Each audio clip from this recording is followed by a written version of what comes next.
Hi, அனைவருக்கும் வணக்கம். நான் உங்கள் ரம்யா. இனிய புத்தாண்டு நல்வாழ்த்துக்கள். நியூ இயர் வந்துடுச்சு. ஏன் வந்துச்சு, எதுக்கு வந்துச்சு, எப்படி வந்துச்சு, ஒன்றுமே தெரியல. இப்போ தான் பிறந்த மாதிரி இருந்துச்சு, அதுக்குள்ளே சல்லுன்னு ஓடிட்டு அப்படின்லாம் நிறைய பேர் யோசிப்பீங்க, அப்படி தானே?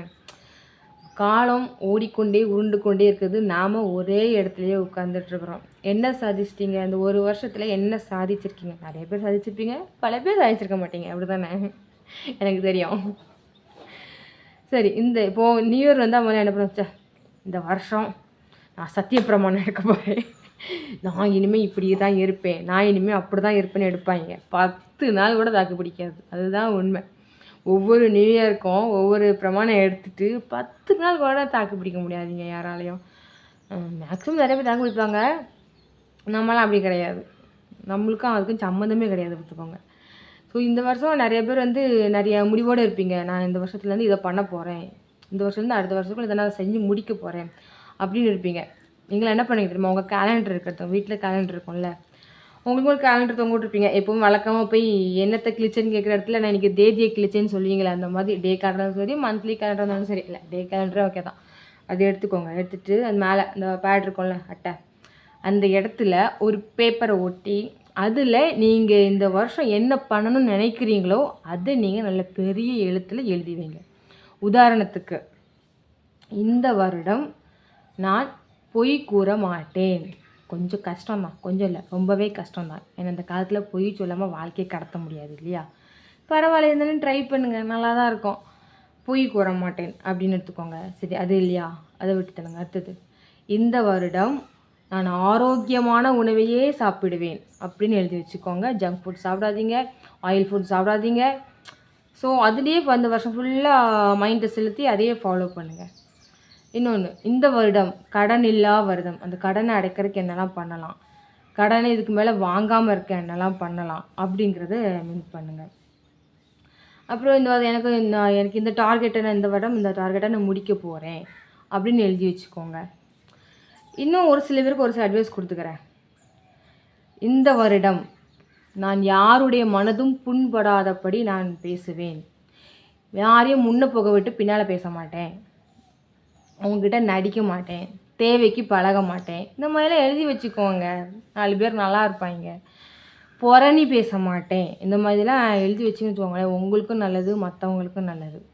இந்த மாதிரி நல்ல விஷயங்களை எழுதி வச்சு அதை டெய்லி கேலண்டர் எழுதிக்கும்போது அதை பாருங்கள். நம்ம எழுதியிருக்கோம், இன்றைக்கி இதை பண்ணக்கூடாது, இது நம்ம எழுதியிருக்கோம், இன்றைக்கி நம்ம பண்ணக்கூடாது, இதை நம்ம எழுதியிருக்கோம், இன்றைக்கி நம்ம இதை பண்ணணும் அப்படிங்கிறத அதை பார்த்து பார்த்து பார்த்து பார்த்து பார்த்து அவங்க அப்படியே ஊறி அட்லீஸ்ட் வருஷம் முழுக்க நீங்கள் தப்பு பண்ணலனாலும் ஒரு 6 மாதத்துக்காக கொஞ்சம் நல்ல பிள்ளையாக இருப்பீங்க, பார்த்தீங்களா?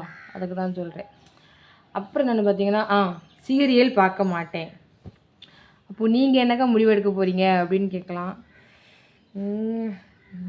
அதான் எனக்கும் தெரியல, என்ன முடிவெடுக்கன்னு தெரியல. நைட்டு 12 மணி வரை டைம் இருக்குல்ல, மெதுவாக உட்காந்து யோசிப்போம். என்ன முடிவெடுக்கனே தெரியலையே. நிறைய விஷயங்கள் மாற்றிக்க வேண்டியது இருக்குது, பார்த்துக்கோங்க. சரி, நான் என்ன முடிவெடுக்க போகிறேன் தெரியுமா? யாரையுமே நம்பக்கூடாது. நீயா இரு. உன்னை மதிக்காதவங்களை நீ மதிக்காத. உன்னை பற்றி புரணி பேசுகிறாங்கன்னு தெரிஞ்சோம் இனிமேல் அமைதியாக இருக்காது. யாராவது உன்னை பற்றி புரணி பேசுகிறாங்கன்னு தெரிஞ்சால் மூஞ்சிக்கு நிறைய பேர் கேட்டுட்டு விட்டுறாங்க. இதுதான் நான் எடுத்துக்கிற முடிவு. இதனால் நிறைய பின்விளைவுகள் வரலாம். அதை பற்றி இனிமேல் நான் கவலைப்பட போகிறதில்ல. எனக்காகவும் என் கணவருக்காகவும் என் குழந்தைகளுக்காக மட்டுமே நான் இனிமேல் வாழ போகிறேன். இதுதான் இந்த வருஷம் நான் எடுக்க போகிற முடிவு. அவங்களுக்காக தான் வாழ போகிறேன். அவங்களுக்காக என்ன வேணும்னாலும் செய்வேன்.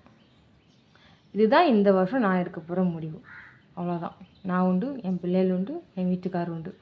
அடுத்தவங்களுக்காக யோசிக்கிறது, அவங்க மனசு கஷ்டப்படுவாங்கன்னு யோசிக்கிறது, அவங்களுக்காக இது பண்ணணும் அதை பண்ணணும்னு யோசிக்கிறது, என்னோடய கடமையை நான் செய்வேன்.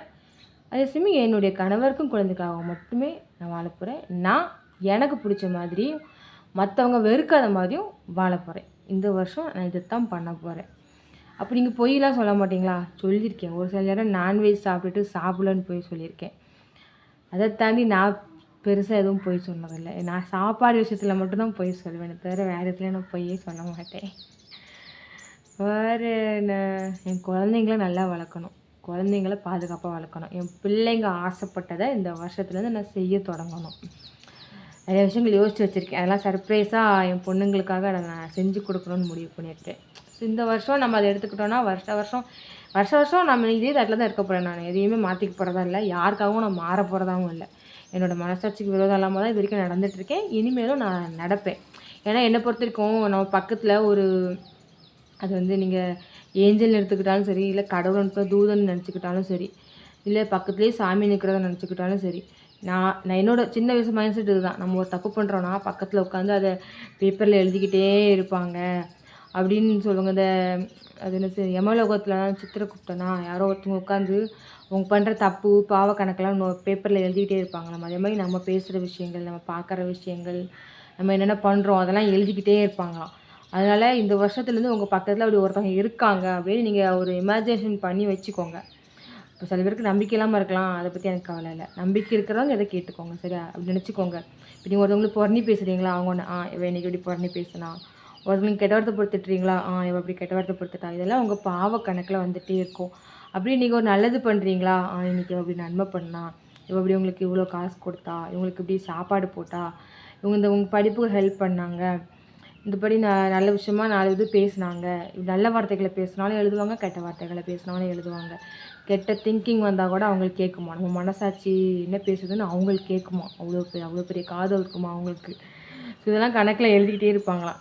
இது வந்து சின்ன வயசுலேருந்தே எனக்கு எங்கே கேட்டேன்னா நிறைய ஞாபகம் இல்லை. ஆனால் எனக்கு இப்படி பக்கத்தில் ஒருத்தவங்க இருக்காங்க அப்படின்ட்டு நான் 4ஆம் கிளாஸ் படிக்கும்போதுலேருந்தே ஒருத்தவங்க சொல்லி அது எனக்கு அப்படியே மைண்டில் பதிஞ்சு போச்சு. அதனால் ஐயோ அப்போ நம்ம இதை ஒரு விஷயம் தப்பாக பண்ணிட்டேன்னா ஐயோ அவங்க கேட்டிருப்பாங்களே.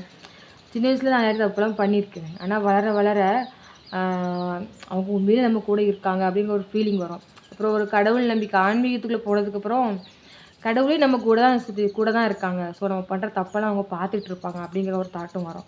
அதனால் சில நேரம்லாம் மனசுக்கெலாம் ரொம்ப கஷ்டமாக இருந்தால் கூட யாரையும் பழிக்கவோ திட்டவோ மாட்டேன். அது ஏன்னா கடவுள் கேட்பார்ல, அப்புறம் நம்மளை பார்த்து நம்ம வருத்தப்படுவார்ல, இவன் ஏன் இப்படிலாம் பேசுகிறேன்னு வருத்தப்படுவார்ல, அதனாலட்டு அந்த மாதிரி பேச்செல்லாம் வச்சுக்க மாட்டேன். ஆனால் உட்காந்து நல்லா அழுவேன். வருஷங்களுக்கு ஒரு நான் அழுவேன்.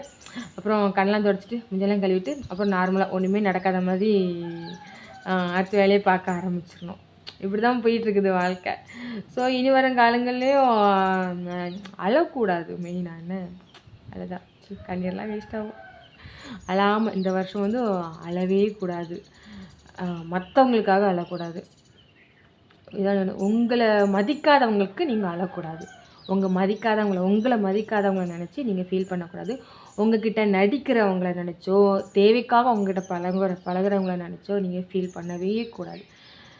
ஸோ அதை இந்த வருஷம் நான் ஃபாலோ பண்ண போகிறேன். எனக்கு நெருங்கின ஒருத்தவங்க சொன்னாங்க, நீங்கள் உண்டு, உங்கள் புருஷன் உண்டு, உங்கள் பிள்ளைங்களுக்காக நீங்கள் வாழுங்க, நீங்கள் ஏன் மற்றவங்கள பற்றி யோசிக்கிங்க அப்படின்னு அடிக்கடி சொல்லுவாங்க. ஆனால் எனக்கு அப்போல்லாம் மண்டையில் உரைக்கலை. ஆனால் இப்போ தான் உரைக்குது எனக்கு. ஸோ அவங்களுக்கு ஒரு தேங்க் பண்ணிக்கிறேன் நான். ஏன்னா இப்போ தான் சொல்லுவாங்கள்ல, அனுபவப்பட்டால் தான் எல்லாமே புரியணும். இதெல்லாம் ஒரு விதமான வேதனை பார்த்துக்கோங்க. அடுத்தவங்க நம்மளை கஷ்டப்படுத்துறது, அவங்க நம்ம கூட தான் இருப்பாங்க, நம்மளுக்காக இருக்க மாட்டாங்க. இது நம்மளுக்கு தெரிய வரும்போது மனசு ரொம்ப வேதனையாக இருக்கும். ஸோ அதெல்லாம் நம்ம தாண்டியாச்சு. அதனால் இந்த வருஷம் இனிமேல் இப்படி தான். யார் என்ன சொன்னாலும் சரி, யார் என்ன பண்ணாலும் சரி, நான் இப்படி தான் இருக்க போகிறேன். அதே சமயம் நான் யாரையும் போய் நான் வார்த்தையாலேயோ எதனாலேயும் புண்படுத்த போகிறதில்ல. நம்ம கூட கடவுள் இருந்து கணக்கெழுதிட்டே இருப்பாருங்கிறத மைண்டில் வச்சுக்கிட்டு நான் நல்ல பிள்ளையாக இருக்க போகிறேன். என் குடும்பத்துக்காக நான் வாழ போகிறேன். இதுதான் இந்த வருஷம் நான் எடுத்துக்கிற முடிவு. ரொம்ப பெரிய முடிவை எடுத்துகிட்டேன்னு நினைக்கிறேன். எல்லாம் வீடியோ லென்த்தாக போயிட்டுருக்குது. ஸோ நீங்களும் இந்த வருஷம் ஒரு நல்ல ஒரு முடிவு எடுத்துக்கோங்க. இந்த வருஷமாவது நான் ஒரு சில பெண்களுக்கும் சொல்லிக்கிறேன், ஆண்களுக்கும் சொல்லிக்கிறேன். உங்களை மதிக்காதவங்களுக்காக என்றைக்குமே உங்கள் கண்ணீரை நீங்கள் வீணாக்காதீங்க. அதுக்கான மதிப்பு அவங்களுக்கு தெரிய போகிறதில்ல. நீ நடிக்கிறன்னு தான் சொல்லுவாங்க. நீ காலம் முழுக்க அவங்க கூட தான் இருந்திருப்ப. அவங்க உங்கள் கூட தான் இருப்பாங்க. ஆனால் அவங்க உங்களுக்காக இருக்க மாட்டாங்க. அவங்க கூட இருக்கிறதுக்கும் உங்களுக்காக இருக்கிறதுக்கும் நிறைய வித்தியாசம் இருக்கும். உங்களுக்காக இருக்கிறது உங்கள் கணவர், குழந்தைகள், மனைவி, இப்படிப்பட்டவங்கள தானே தவிர மற்றவங்க யாரும் உங்களுக்காக இருக்க மாட்டாங்க. நிறைய பார்ஷியாலிட்டி பார்த்து ரொம்ப மனசை காயப்படுத்துவாங்க. ஸோ நீங்கள் அதெல்லாம் அப்படியே என்ன பண்ணுங்கள், காலையில் பிரேக்ஃபாஸ்ட்டோடு சேர்த்து வச்சு சாப்பிட்டு முடிச்சிருங்க. சரியா?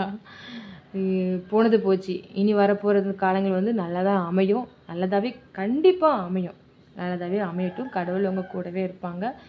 ஸோ கடந்த காலத்தில் உள்ள கசப்பான அனுபவங்களை தூக்கி எறிஞ்சிட்டு நல்ல விஷயங்களை மட்டும் நினைவில் வச்சுட்டு இந்த புது வருஷத்தில் காலடி எடுத்து வைங்க. இந்த வருஷம் உங்களுக்கு எல்லாமே நல்லதாகவே அமையட்டும். அதுக்காக நான் கடவுளை பிரார்த்தனை செஞ்சுக்கிறேன். நன்றி, வணக்கம்.